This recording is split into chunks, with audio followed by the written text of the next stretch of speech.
Hey, good morning. Recently I posted a reel about how I made some wild violet jelly just from the weeds that were growing in my yard. My daughter was really disappointed with the quality of that because it was just pictures and me talking over them. So today, before it rains this afternoon, I'm going to go around the yard and see if there are enough violets to make more. I'm probably gonna have to pick every single one in the yard, which is fine because the pollinators aren't really getting the benefit of them anymore, and they're likely to just be mowed down next time we mow the lawn. So that's what I'm gonna do. I have a beautiful Pyrex bowl to help me. That's really gonna give you the best quality jelly, I think. And then we're just gonna go in the house and show you all the steps. It's actually very simple as long as you have the key ingredients, which are about 2 cups of violet petals, just the petals, no green parts. That's the part that takes the longest time, separating those. You're gonna need some lemon juice, some boiling water, a packet of pectin, that's the stuff that makes the jelly turn to jelly, and then you're gonna need sugar. I think my recipe was like 3+ cups, so this is not a low sugar recipe, this is a high sugar recipe, but it's kind of like a little candy treat. It's not for every day. So that's all you need, and let's get started. Violets are really easy to identify. First of all, their flowers are just so cute. This little purple flower. The white striations are just from being caught in the rain last time. But you can even tell a violet when it's not in bloom because it has these slightly waxy, heart-shaped leaves. And they just grow in little clumps. And to pick them, you just pull. Just like that, super simple. Let's just take a brief intermission to admire this gorgeous crabapple tree. Look at this, before they open, they have that sweet pink petal on the outside. And they just turn into this beautiful, fragrant, although not everybody likes the fragrance. I'll tell you who does like it is the bees. Can you see those against the blue sky? Oh my goodness, there's so many bees. They are not worried about me though. They are on a mission. Oh, this is a really pretty one right here. Look at those pink and white. Gorgeous. This patch is a little bit deceptive because there are violets here, but there are also these other flowers that I don't want. I'm pretty sure these are edible and possibly medicinal, but I don't want them to make the taste different or the color different. So I'm definitely, and you know, I'm not 100% sure I know what these are. So I'm gonna leave those and only get the violets that look like this. This might seem a little tedious, but today's a beautiful, cool, sunny day. So I'm just scooting around from patch to patch, listening to a book on tape and drinking some coffee. It's really nice.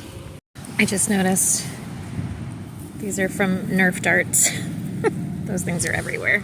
Violets also come in this color. Isn't that gorgeous? So it has a white outer petal and a little blue on the inside.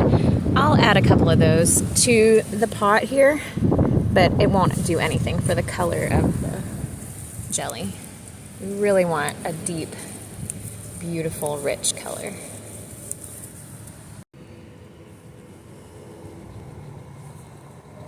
Donnie just came out here and asked if I had any plans for lunch. And I was like, no, do you want me to come make you a sandwich? And he said, no. Without any irony or sarcasm in his voice. No, you're in the middle of something. I love that man.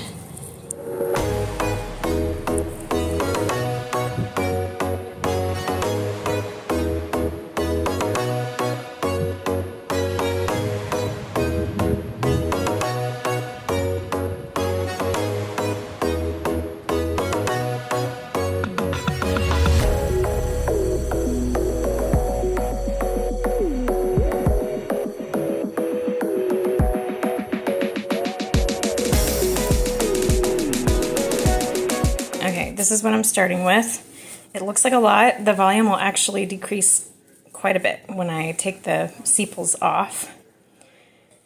So I'm not measuring these out yet. But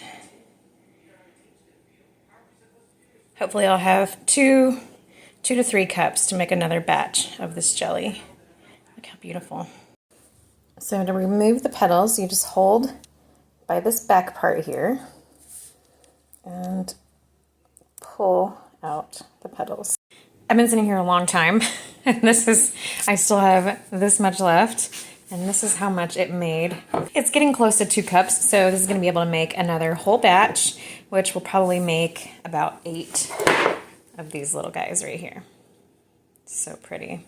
Anyway, right now I'm gonna go put the water on to boil so that when this is done, it'll be hot enough to make the tea. Yeah, look at my fingertips. There's so much color in these. All right, we're going for 2.5 cups of boiling water. Right there. And then we'll add the petals to it, mix it around, and let it steep for several hours. I'm gonna set a dinner plate on top of there, and you can see the color is already seeping into the water. I'll stir that around in a little bit just to make sure the water is getting over every petal, but that's what we want. We want really as many petals as we have water, so it's a really strong. Right, this flower tea has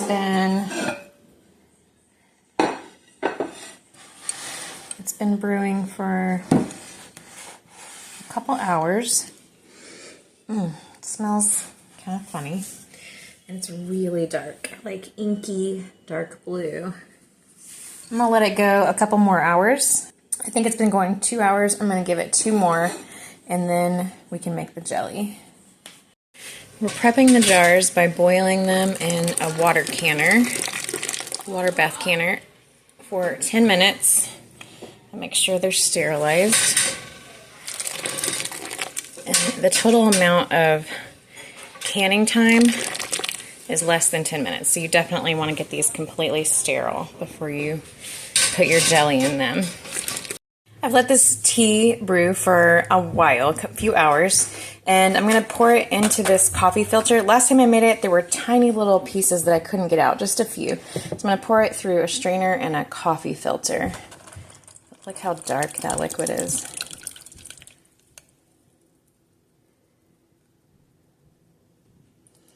While you're waiting, you can get out your lemon juice, your sugar, and your pectin. This is the Sure Gel Pectin that I'm using. This is a regular amount of sugar box product, and you can get one that is for using less sugar or no sugar. I guess you could probably even use a substitute sugar or sweetener. And that's this one right here. This is not the one I'm using today. I do want the full sugar version of this, so I'm using the regular one today. But all this is right now, it's almost completely drained, is a beautiful dark blue floral tea. I'm letting the rest of the little drips come out here.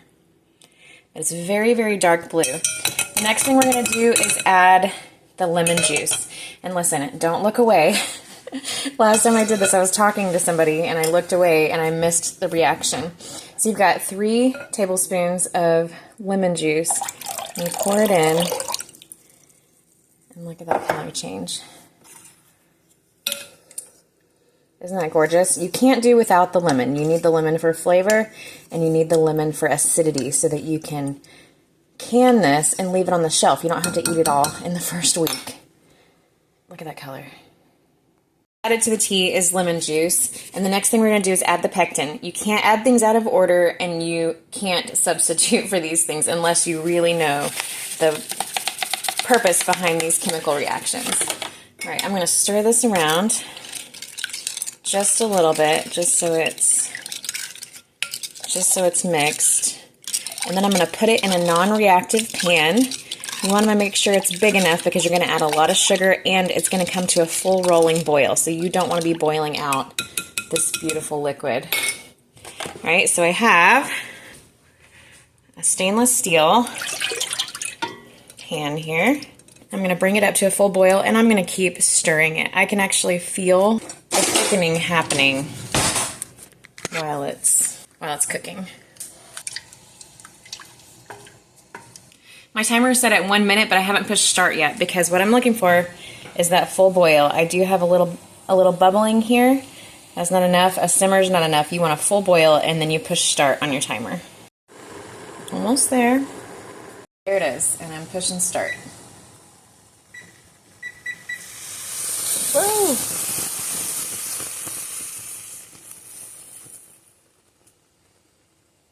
One whole minute of boiling.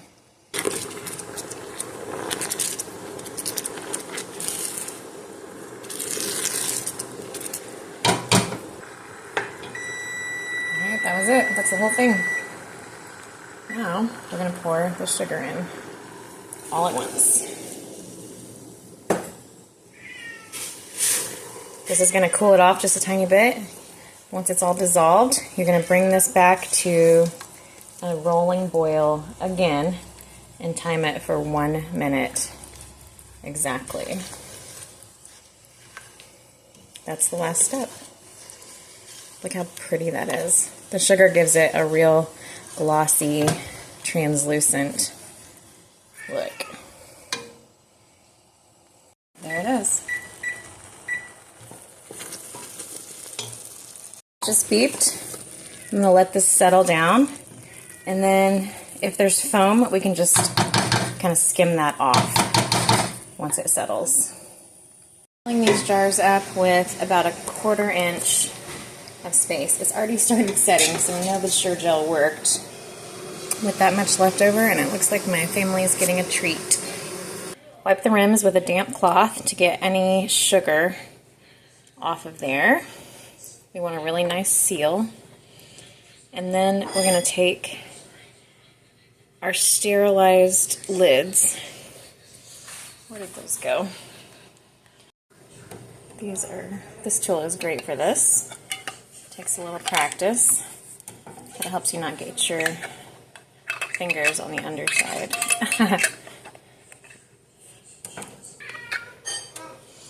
Alright, let's get some rings. Yep, just get those fairly tight, just enough to hold the lid on in the water. It's called finger tight. And then this one, it did not fill up all the way. And to get a good canning product, you want to have just the amount of space that the recipe says. So since this is more than 1/4 inch, what we're going to do is just let this cool and put it in the fridge, and we'll eat this instead of canning it. Carefully put your jars under about 1 inch of water and then bring that up to a boil. Don't start the timer until it's boiling. It's going to boil for 5 minutes once that starts to boil. Alright, you're going to leave these sitting on a towel for 12 to 24 hours. You're probably going to hear a pop. And once they've been sitting that long, you can take the rings off and test the seals.